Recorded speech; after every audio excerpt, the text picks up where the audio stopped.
Welcome to News York Times. Please subscribe for more recent breaking news updates. Priceless. Susan Rice is furious after learning key position son has with Trump. Stanford University is not known as a bastion of conservative student thought, but one of their most vocal conservative leaders is the son of controversial Obama administration official Susan Rice, and he wants to make Stanford great again. You can thank me for your feel-good, laugh-out-loud moment of the day after reading what her son is up to that has Susan so salty. John David Rice Cameron, 20, says that he was inspired by the Tea Party movement. It caused him to shift away from his parents' Marxist politics and become a conservative. This just keeps getting better and better. Who says conservatism is only for older Americans? Not sure how that family produced a sane, moral conservative student leader like this, but we'll take it. Susan Rice is one of the most corrupt, unpopular minions who served under Barack Obama. Conservatives literally despise the woman.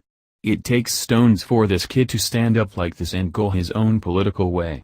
Rice is collectively hated because of her attempt as UN ambassador to blame the 2012 terrorist attack in Benghazi on a phony video. 4 Americans died in the attack on 2 American facilities in Benghazi, Libya. She has been lying and covering up ever since. Rice Cameron's father is Ian Cameron, a former longtime producer and executive at Uber Liberal ABC News. Both Cameron and Rice went to Stanford. John, who is a sophomore, is president of the College Republicans on campus and the activism director for the California College Republicans. Like his mother, who is a Stanford alumnus, he does not shy away from controversy. But the apple sure fell a long way from the proverbial tree. Even though the mother and son are polar opposites politically, they still have a great relationship. Fox News quoted John, "My mother and I have a great relationship, and my mother believes strongly in the free and respectful exchange of ideas. We disagree on most of the standard Republican, Democrat disagreements. However, we agree that America is the greatest nation the world has ever seen, and thus, we believe that America has an important role to play as a force for liberty and justice on the world stage."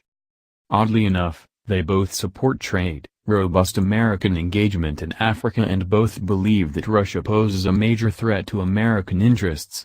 Well, I do too. But I am certain that those things mean entirely different things to John versus his mom.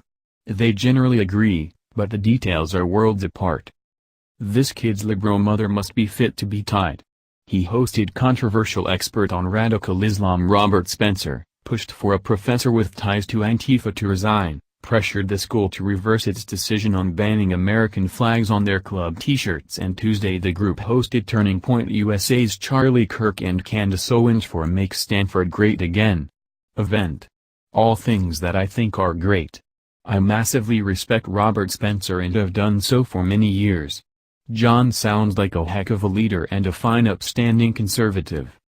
Click here to sign petition to ban The View for being hateful. Rice Cameron's parents encouraged debate and discussion, which must have been lively to say the least. By doing so, they unwittingly planted John's feet on the road to conservatism. He listens avidly to Rush Limbaugh and Mark Levine, host of Life, Liberty and Levin on the Fox News channel. That'll do the trick nicely. I salute John David Rice Cameron, a young man committed to liberty, Levin wrote on social media, sharing a story from the College Fix. John responded with a heartfelt thank you and says he will call Levine's show soon. "You have been the single greatest political inspiration for me," he wrote. "Thank you very much. I will try to call into the radio show sometime soon." Mark Levin is a constitutional conservative and is a brilliant author and scholar. By listening to Levine explain the intellectual underpinnings of conservatism and the principles of individual liberty and natural rights, that encouraged John to be proactive and outspoken. "This worldview and these principles compel me to promote conservative ideas at Stanford, and beyond," he said. "I'm driven by a fundamental sense of urgency over the fact that Americans are slowly losing their liberty, and I believe that liberty is being valued less and less. I want to turn the tide, and college campuses are crucial to doing so." Thanks for watching. Please subscribe for more top breaking news update. Thank you.